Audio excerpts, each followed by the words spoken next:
হরে কৃষ্ণ মাতাজি, আজকে আপনার কাছে জানতে চাই বাড়িতে কিভাবে জন্মাষ্টমীর ব্রত সঠিকভাবে পালন করা যায়। এই ব্রত কোন দিন পালন করতে হবে, ব্রত পালন করলে তার কি লাভ হবে, কেউ যদি এই ব্রত না পালন করে তার কি দুর্গতি হবে, ব্রতটি কিভাবে করতে হবে, সারাদিন কিভাবে কাটাতে হবে এবং অভিষেক কিভাবে করতে হবে, মানে কি কি দিয়ে অভিষেক করতে হবে, গোপালকে কি কি ভোগ লাগাতে হবে বা কতবার ভোগ লাগাতে হবে। আর মাতাজিদের শারীরিক অসুবিধা থাকলে বাড়িতে যদি কোনো অসৌচ হয়ে যায়, মানে জন্ম মৃত্যু এসব যদি হয়, তারা কি জন্মাষ্টমী ব্রত পালন করতে পারে কি পারে না, এই সব বিষয়গুলি নিয়েই আজকের আমার প্রশ্ন। প্রভুজি, আপনার যা যা প্রশ্ন আছে একটি একটি করে বলুন, আমি যথাযথ উত্তর দেব।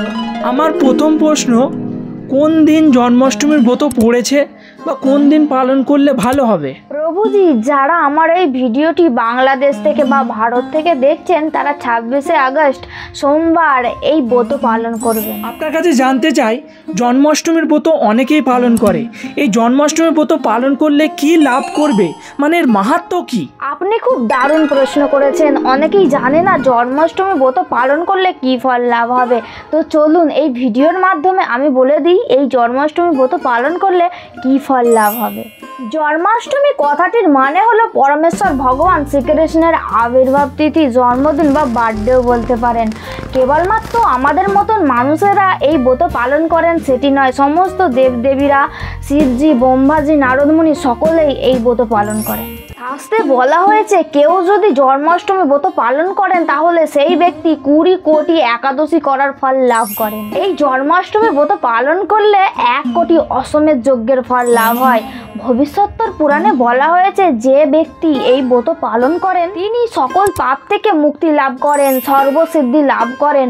ব্রাহ্মণ, ক্ষত্রিয়, বৈশ্য, শূদ্র, 4টি বর্ণ ও 4টি আশ্রমের সকলেই এই ব্রত পালন করতে পারেন। প্রতি বছর যারা এই ব্রত পালন করেন তারা নিরোগ, শান্তি, আনন্দ, সমৃদ্ধি, প্রসিদ্ধি লাভ করেন এবং ভগবানের বিশেষ কৃপা লাভ করেন। আর যারা এই ব্রত পালন করেন না তারা নিম্নগতি বা অধোগতি প্রাপ্ত হন। বিষ্ণু রহস্যে ব্রহ্মাজি উল্লেখ করেছেন যে ব্যক্তি জন্মাষ্টমী ব্রত পালন করেন না, অর্থাৎ এই ব্রতের দিন ভাত, রুটি, বিভিন্ন খাবার খেয়ে থাকেন, সেই ব্যক্তি হস্ত অর্থাৎ মৃত ব্যক্তির হাতে দ্রব্য ভক্ষণজনিত পাপ হয়।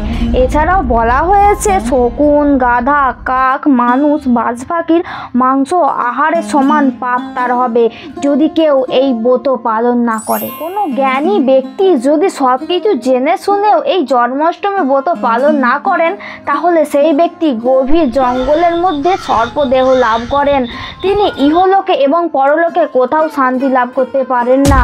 ব্রহ্ম হত্যা, গোহত্যা, নারী হত্যা, মদ্যপান প্রভৃতি পাপ হয় তার। বিষ্ণু রহস্যে ব্রহ্মাজি উল্লেখ করেছেন কেউ যদি জন্মাষ্টমী ব্রত পালন না করে অন্ন, রুটি বা পঞ্চশস্য গ্রহণ করে তাহলে সেই ব্যক্তিকে এই সমগ্র জগতের নিখিল পাপ স্পর্শ করে।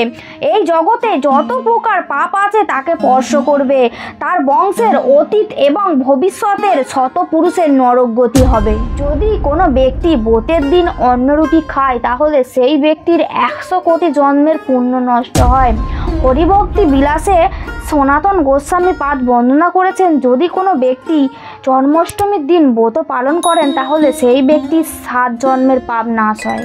আচ্ছা, আমি এতক্ষণ শুনলাম কেউ যদি জন্মাষ্টমীর ব্রত পালন করে তার কি লাভ হবে, আর কেউ যদি না পালন করে তার কি দুর্গতি হবে। আমি এখন জানতে চাই এই ব্রত কিভাবে পালন করবে। আপনার প্রশ্নের উত্তরে প্রথমেই বলি যারা আমিষ খান তারা ব্রতের আগের দিন নিরামিষ খাবেন বা ভগবানকে ভোগ লাগিয়ে খাবেন। ব্রতের দিন উপবাস করবেন এবং ব্রতের পরের দিন নন্দ উৎসবের দিন আপনারা ভোগ লাগিয়ে নিরামিষ খাবেন। আপনার কাছে জানতে চাই ব্রতটা কিভাবে করা উচিত, মানে উপবাসটা কিভাবে করবে, জল খেয়ে, খাবার খেয়ে কিভাবে করা উচিত, নাকি একদম নির্জলা, একটু বলে দিন। এই ব্রত সাধারণত দুভাবে করা যায়, এক নির্জলা, 2 অনুকল্প কিছু প্রসাদ পেয়ে। যেহেতু ভগবান শ্রীকৃষ্ণের এটি আবির্ভাব তিথি তাই আপনারা নির্জলা করার চেষ্টা করবেন। রাত 12টা পর্যন্ত উপবাস করে ভগবানের অভিষেক করে চরণামৃত পেয়ে অনুকল্প প্রসাদ গ্রহণ করবেন। আর যারা নির্জলা করতে পারবেন না, অসমর্থ, তারা অনুকল্প প্রসাদ, ফল, জল পেয়ে সেই দিনটি উপবাস করবেন। তার পরের দিন সূর্য উদয়ের পর পালন করবেন। আর একটি বিষয়, যারা ইসকনের সঙ্গে যুক্ত আছেন তারা নন্দ উৎসবের দিন অর্থাৎ জন্মাষ্টমীর পরের দিন শ্রীল প্রভুপাদের জন্মতিথি আছে বা আবির্ভাব তিথি আছে, আপনারা দুপুর পর্যন্ত উপবাস করতে পারেন। এই ব্রত পালন করতে হলে ব্রতের দিন ভোরবেলা উঠে ঠাকুর ঘরে ঢুকে ভগবানের যা যা সেবা কাজ করে আরতি করবেন, ভগবানকে খুব সুন্দর করে ফুল দিয়ে সাজাবেন, নতুন পোশাক পরাবেন, ভগবানের চরণে তুলসী ফুল দিয়ে ভগবানের কাছে প্রার্থনা করবেন, ব্রত সংকল্প করবেন, ভগবানের কাছে বলবেন, হে ভগবান, হে বাসুদেব, আমি আজকে এই জন্মাষ্টমী ব্রত পালন করতে চলেছি, কৃপা করে আপনি আমার প্রতি প্রসন্ন হন, আমি যাতে নির্বিঘ্নে এই ব্রত পালন করতে পারি, কোনো না অপরাধ হয়, ব্রত না ভঙ্গ হয়ে যায়, আমি যেন সুন্দরভাবে সারাদিন এই ব্রত পালন করতে পারি, এরকমভাবে ভগবানের কাছে প্রার্থনা করে প্রণাম করবেন।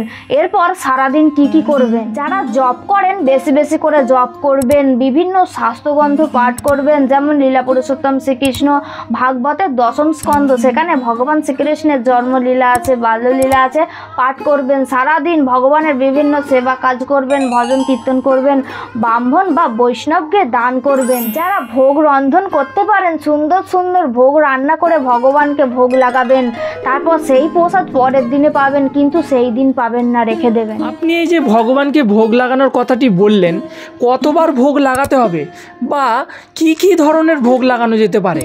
ভগবান শ্রীকৃষ্ণের যে সমস্ত খাবার প্রিয়, দুধ, দই, ঘি, মাখন, ছানা, তালের বড়া, যেহেতু ভগবান শ্রীকৃষ্ণের জন্মদিন তাই ভগবানকে কেক ভোগ লাগাতে পারেন, আপনার যেমন সামর্থ্য সেই অনুযায়ী বিভিন্ন ধরনের ভোগ লাগাতে পারেন, আপনার মনের ইচ্ছা অনুযায়ী।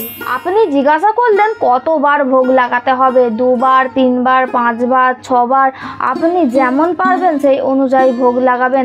সাধারণত 5 বার ভোগ লাগানো হয়, ভোরে, সকালে, দুপুরে, বিকালে, রাতে 5 বার ভোগ লাগানো হয়, আপনি যেমন পারবেন তেমন করবেন। আরেকটি বিষয়, গোপালকে বা ভগবানকে কটা থেকে অভিষেক করতে হবে, কটা থেকে করলে ভালো হবে, আর কি দিয়ে করতে হবে?